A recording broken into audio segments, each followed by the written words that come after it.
सभी भाइयों को राम राम, सत श्री अकाल, अस्सलाम वालेकुम। दोस्तों, मैं विराट चौधरी अपना नया यूट्यूब चैनल लेके आ रहा हूँ, एंजॉय IBS की ओर लाइव।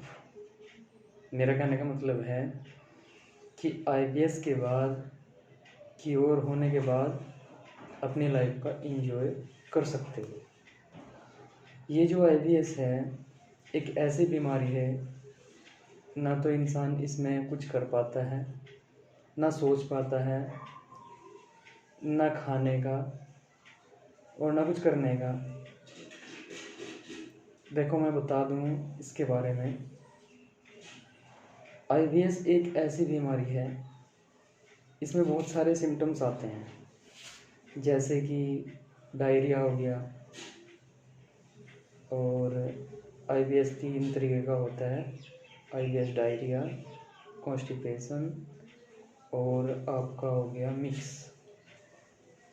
कॉन्स्टिपेशन भी और डायरिया भी। बात करें IBS डायरिया की। IBS डायरिया में क्या होता है कि इंसान जो भी कुछ खाता है तुरंत पेट पे प्रेशर पड़ जाता है, वो टॉयलेट के लिए चला जाता है।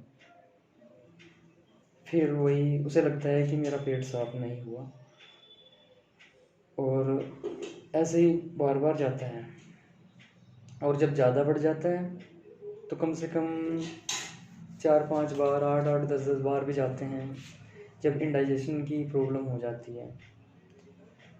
और कई बार ये काफ़ी बढ़ जाता है तो इंसान बिल्कुल वीकनेस हो जाती है इंसान के शरीर में, वो कुछ कर नहीं पाता, एकदम से बिल्कुल शरीर हल्का हो जाता है, टूटा टूटा सा रहता है, सारा दिन सोचता रहता है मुझे क्या हो गया।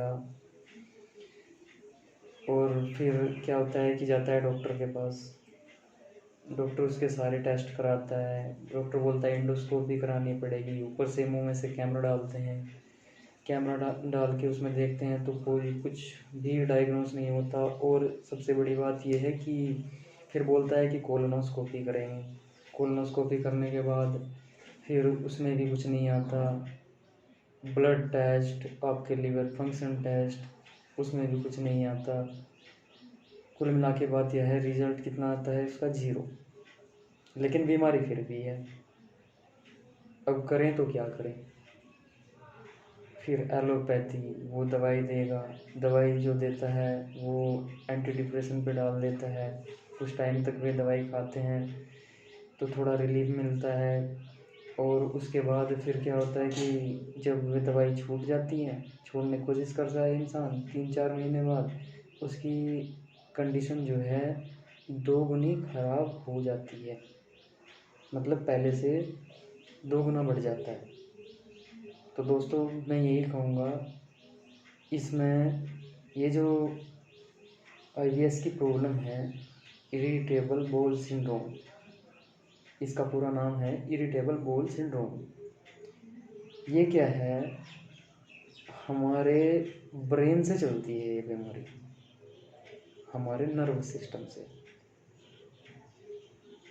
और कभी कभार ऐसा भी होता है कि हमारे पेट के ख़राब होने से, जैसे हमारा पेट ख़राब हो गया, जैसे कि कई फास्ट फूड खाते हैं लोग, कुछ गंदा खाना खा लिया या कोई दूषित पानी पी लिया, उसकी वजह से तो हमारे पेट में जो है, आंतों में सूजन आ जाती है। और वो अगर लंबे टाइम तक चलेगी तो खाना पचना जो है भारी हो जाता है, और उसकी वजह से फिर वही बड़ी आंत जो है डिस्टर्ब हो जाती है। और उसके डिस्टर्ब होने से वही बार बार जाना, इरिटेबल बाउल सिंड्रोम की प्रॉब्लम हो जाती है। तो उससे जब इंसान परेशान हो जाता है तो फिर हमारा जो दिमाग है वो हमारे पेट में ही पड़ा रहता है। कहीं भी बैठोगे, कुछ करोगे, मन नहीं लगेगा। और आदमी क्या सोचेगा कि यार करूं तो क्या करूं, किसी के साथ बात नहीं कर सकता, उसमें इतनी ताकत ही नहीं रहती। जो कुछ खाता है, जो न्यूट्रिशन वगैरह इंसान लेता है, प्रोटीन वगैरह लेता है, उसी से पेट में गैस बननी शुरू हो जाती है। जैसे ही थोड़ा सा हैवी प्रोटीन लिया वो ब्लूट कर जाता है, ब्लूटिंग हो जाती है। इंसान सोचना शुरू कर देता है कि ऐसी क्या दिक्कत है कि कुछ भी खाया जा रहा है वही परेशान कर रहा है। तो ये प्रॉब्लम जो है हमारे पेट से भी स्टार्ट हो सकती है और हमारे ब्रेन से भी हो सकती है। तो अब मैं बता दूं इसका रिलीफ लेने का कारण, ठीक करने का कारण। देखो इसमें टाइम लगता है, एकदम से बीमारी आती भी नहीं है और एकदम से जाती भी नहीं है। इसमें टाइम लगता है, यही कोई 3-4 महीने कम से कम लग जाते हैं। हमें काम करना पड़ता है 2 चीज़ों पे, एक दिमाग पे, दूसरा अपने पेट पे। हो सकता है दिमाग के कारण बीमारी हुई हो सकता है दिमाग के कारण ना हुई हो, पेट के कारण हुई हो, लेकिन दोनों का कॉम्बिनेशन है। ट्रीटमेंट करना पड़ेगा दोनों पे। अगर दिमाग का नहीं करोगे तो पेट भी सही नहीं होगा, और अगर पेट का नहीं करोगे तो दिमाग भी सही नहीं होगा। मेरा कहने का मतलब ये है, मैं आपको क्लियर कर दूं कि इसमें पेट और दिमाग दोनों का ट्रीटमेंट करना ज़रूरी है। मैं भी IBS का ही पेशेंट था।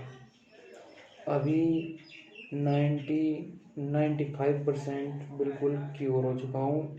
8 kg वेट मैंने गेन कर लिया है। मेरा जो वेट लॉस हो गया था, 3.5 साल से मैं परेशान था, मेरा जो वेट लॉस हुआ 26 kg। थोड़ा नहीं होता भाई, बहुत होता है। फिर मैंने जो है ट्रीटमेंट लिया, एलोपैथी, होम्योपैथी, 2-3 महीने उनकी दवाई खाई, कोई रिलीफ नहीं मिला। एलोपैथी का तो वही था, मैं बता रहा था जो कि कुछ दिन तक ट्रीटमेंट लोगे तो रिलीफ मिलेगा, उसके बाद क्या होगा, सीवियर कंडीशन और भी ज़्यादा। अब परेशानी जब बढ़ेगी तो इंसान का कुछ करने का मन नहीं करेगा। हालांकि आप 5 kg वज़न उठाते ही परेशानी में आ जाओगे। तो ये प्रॉब्लम है, और मैं वीडियो इसीलिए बना रहा हूँ, जो मेरे भाई बहन बेचारे परेशान हैं। देखो मेरे पास भी इसका ट्रीटमेंट है, मैं साफ बता देता हूँ, मेरे पास इसका ट्रीटमेंट है। अगर कोई भी भाई बहन सब जगह फिर के बिल्कुल निराश होके, हताश होके बैठ गया है, मेरे पास भी इसका ट्रीटमेंट है। मैं भी इसका ट्रीटमेंट दे सकता हूँ। जल्दी करोगे तो कुछ नहीं हो सकता, धीरे धीरे ही इसमें आराम मिलता है। पहली बात तो बहुत जल्दी करके इस बीमारी का पता नहीं चलता, वो मैंने पहले भी आपको बताया कि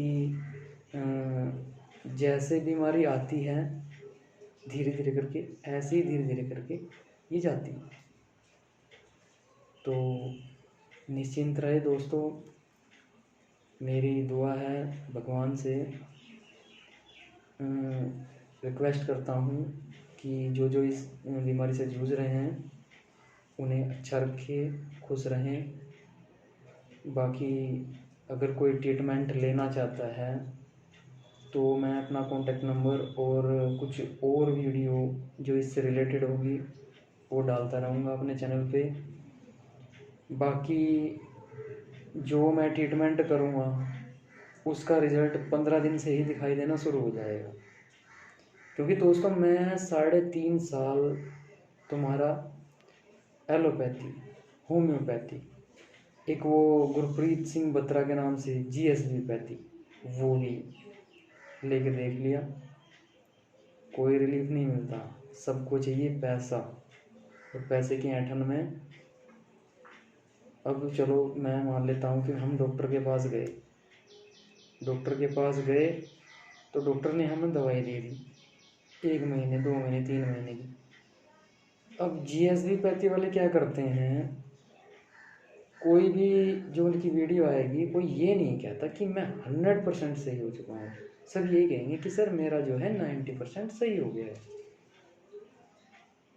अब 10% कैसे होगा,